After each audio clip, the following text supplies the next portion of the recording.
Isaías, capítulo de número 37, versículo de número 33 e também 34.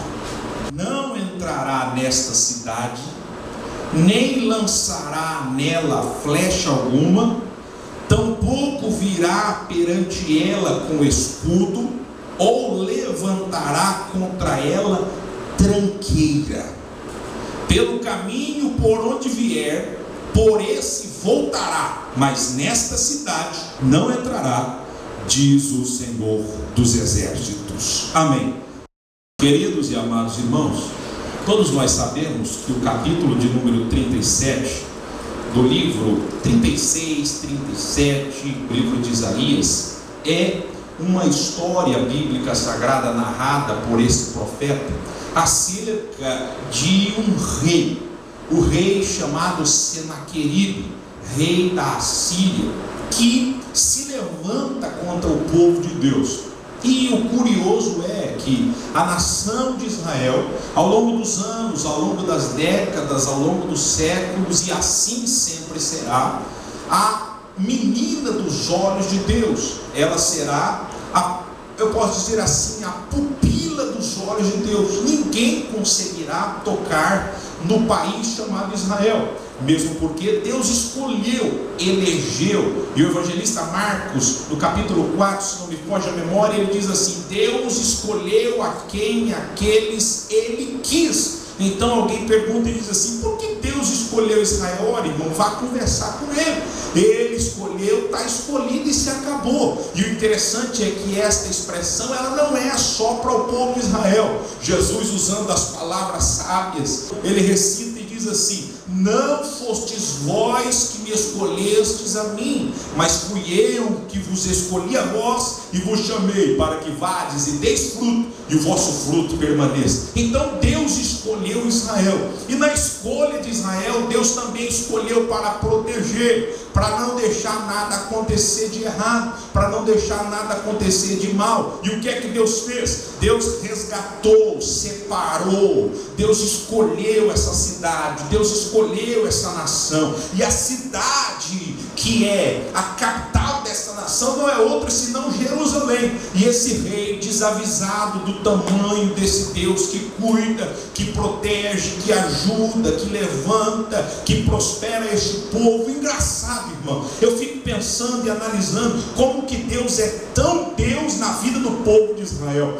Eu não vou nem na Bíblia para fazer essa comparação e trazer esse exemplo para você. A famosa guerra dos 6 dias que existiu ali no Oriente, o povo de Israel, irmão, eles atravessaram um canal do mar em uma noite. E como é que eles fizeram isso, pastor? A mão do Deus Todo-Poderoso. Um soldado entrou na água e foi mergulhando, e os navios estavam ali. Ele passou por debaixo dos navios e chegou do outro lado e cravou a bandeira. E alguém disse assim: tem inimigo no nosso arraial. E aí o soldado voltou mergulhando, e quando voltou mergulhando, o povo que estava contra Israel voltou-se para a sua terra para achar o inimigo que estava envolvido. E aí o povo de Israel avançou e venceu a peleja, irmão. Sabe por quê? Porque Deus escolheu esse povo. Ninguém se meta besta a colocar dedo sujo e dizer alguma coisa contra Israel. Eu nunca vi um cidadão em sã consciência levantar a sua voz altiva contra Israel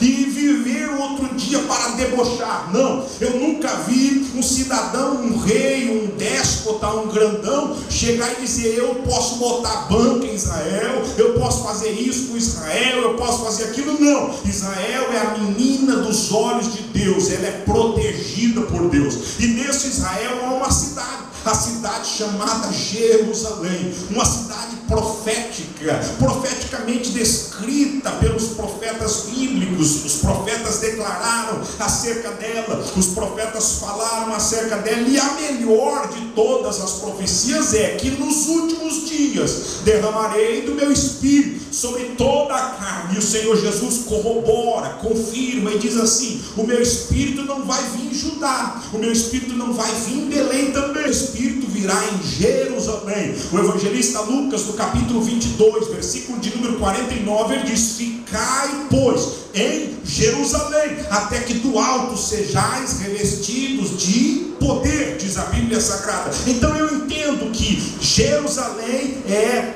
o centro da menina, dos olhos de Deus. Então ninguém toca, ninguém mexe, ninguém se levanta. Mas esse rei desavisado, o rei da Síria, por nome Senaqueribe, arregimentou um exército de mais ou menos 185 mil soldados e veio contra o povo de Israel, mais precisamente contra a cidade de Jerusalém. Aí quando vem, Deus usa a voz de um profeta. Deus levanta a voz de um profeta, e esse profeta diz assim: Deus me mandou dizer acerca do rei da Síria, ou seja, acerca de Senaqueribe: não entrará nesta cidade, não lançará nela flecha alguma, não virá contra ela com escudos, e o melhor, não levantará contra ela tranqueira.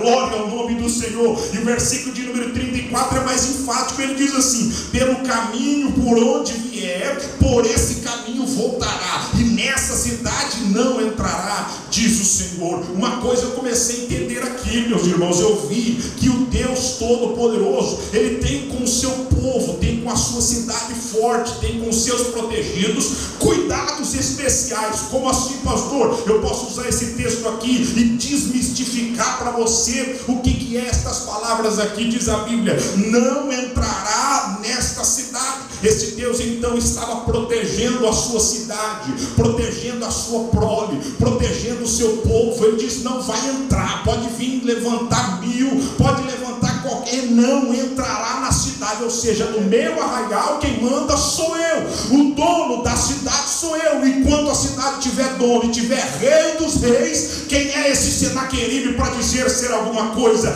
Não entrará na cidade. E eu comecei a comigo viajar na Bíblia e analisar alguns detalhes maravilhosos, gloriosos, que vale a pena um comentário aqui nessa noite. Eu comecei a ver que lá no livro de 2 Reis, no capítulo de número 7, viaja lá comigo, campeão de Deus, e veja o que Deus tem a dizer. Segundo o livro de Reis, capítulo de número 7, já você dá glória, porque você vai começar a entender. Capítulo de número 7, a partir do versículo de número 3, diz assim: e 4 homens leprosos estavam à entrada da porta, os quais disseram uns aos outros: para que estaremos nós aqui até morrermos? Se dissermos entremos na cidade, aí há fome na cidade e morreremos então. Se ficarmos aqui também morreremos. Vamos nós pois agora e demos conosco no arraial dos sírios. Se nos deixarem viver, viveremos, e se nos matarem,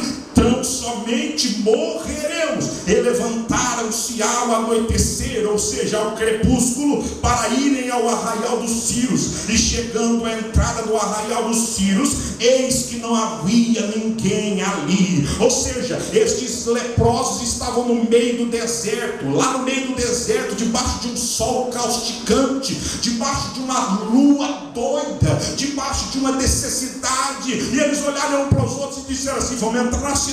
Que cidade, pastor? Samaria, que está sitiada pela fome. A fome pegou Samaria, e Samaria está passando um dos piores caos, chamado fome. Não tem comida, não tem nada para alimentar, não tem nada para comer, o alimento está difícil, ou o alimento está casto e não tem o que fazer, não tem o que realizar. Então os leprosos disseram assim: vamos entrar na cidade, porque se a gente ficar aqui no deserto a gente morre, se a gente entrar a gente morre, se a gente fica a gente morre. Então vamos fazer alguma coisa diferente, vamos até o arraial dos sírios. E o que o arraial dos sírios estava fazendo no meio do deserto? Estava esperando para dar o bote. Irmão, na minha e na sua vida é assim. Os inimigos estão no deserto esperando para dar o bote. Os inimigos estão esperando a porta se abrir para eles poderem entrar na cidade. Os inimigos estavam acampados no arraial dos sírios e disseram: a hora que eles acabar com a fome, a hora que eles arrumar a comida, a gente entra, porque quando a gente entrar, pelo menos fome também a gente não vai passar. Então eles ficavam ali esperando igual uma cobra peçonhenta, pronta para dar o bote.